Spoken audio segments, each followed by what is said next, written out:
Welcome to cook with Kavitha. இன்றைக்கி sambar chicken fry எப்படி பண்ணுறதுன்னு பார்க்கலாம்.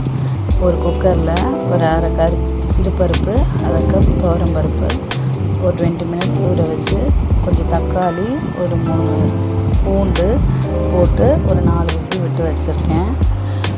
ஒரு பேனில் ஒரு 2 ஸ்பூன் எண்ணெய், அரை ஸ்பூன் கடுகு, அரை ஸ்பூன் உளுத்தம்பருப்பு, ஒரு 10 வெந்தயம், ஒரு கொத்து கருவேப்பிலை, ஒரு பச்சை மிளகா, ஒரு காஞ்ச மிளகா, ஒரு 10-15 சின்ன வெங்காயம். அதாவது சின்ன வெங்காயம் வதங்கணும். வதங்கினதும் ஒரு 2 ஸ்பூன் சாம்பார் பொடி, ஒரு அரை ஸ்பூன் மிளகாத்தூள், கொஞ்சமாக மஞ்சள் இதெல்லாம் ஆட் பண்ணி லைட்டாக தண்ணி விட்டு மூடி போட்டு வேக விடணும். சின்ன வெங்காயம் வதங்குற வரைக்கும். சாஃப்டாக வதங்கினதுக்கப்புறம் நம்ம இங்கே பருப்பு வேக வச்சு வச்சுருக்கோம்ல, அதை லைட்டாக ஸ்பூன்லேயே மசிச்சு எடுத்துக்கணும். கரண்டியில் மசிச்சதை ஆட் பண்ணி லேசாக கொஞ்சம் தண்ணி ஆட் பண்ணி கொதித்து வந்ததுக்கப்புறம் புளி தண்ணி ஆட் பண்ணிக்கணும். ஒரு நெல்லிக்காய் சைஸ் புளி ஆட் பண்ணி அதையும் ஒரு 5 நிமிஷம் நல்லா கொதிக்க விடணும். கொதித்ததுக்கப்புறம் சாம்பார் ரெடி ஆகிடும். பக்கத்துலேயே சிக்கன் நம்ம இப்போ எப்படி பண்ணுறதுன்னு பார்க்கலாம்.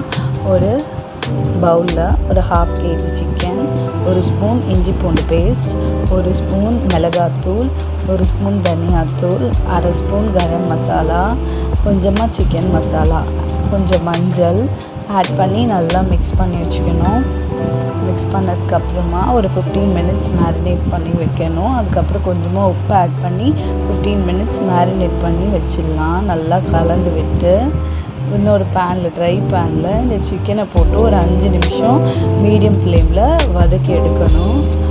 வதங்கினதுக்கப்புறம் லோ பண்ணிவிட்டு ஒரு 15 மினிட்ஸ் லோ ஃப்ளேமில் வச்சு எடுக்கணும். எடுத்ததும் சிக்கனில் இருக்க தண்ணியெல்லாம் பிரிஞ்சு வந்து கலர் சேஞ்ச் ஆகி இந்த மாதிரி கிடைக்கும் நம்மளுக்கு.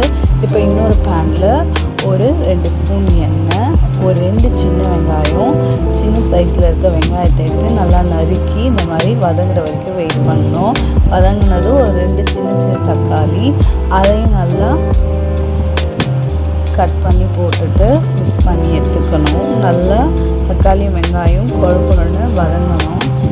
நல்லா தக்காளி குழஞ்சி வந்ததுக்கப்புறம் அதில் ஒரு 1/4 ஸ்பூன் மிளகாத்தூள், ஆல்ரெடி நம்ம மிளகாத்தூள் எல்லாம் மசாலா ஆட் பண்ணியிருக்கோம், அதனால் 1/4 ஸ்பூன் மிளகாத்தூள், 1/4 ஸ்பூன் தனியாத்தூள், கொஞ்சமாக ஒரு 1/4 ஸ்பூன் மஞ்சள் ஆட் பண்ணிவிட்டு இப்போ இந்த சிக்கனை வந்துட்டு அதில் ஆட் பண்ணிக்கலாம். ஆட் பண்ணி சிக்கனும் அதுவும் ஒரு 5 நிமிஷம் ஹை ஃப்ளேமில் நல்லா வதக்கி விடணும். வதக்கி விட்டிங்கன்னா சிக்கன் ஃப்ரை ரெடி.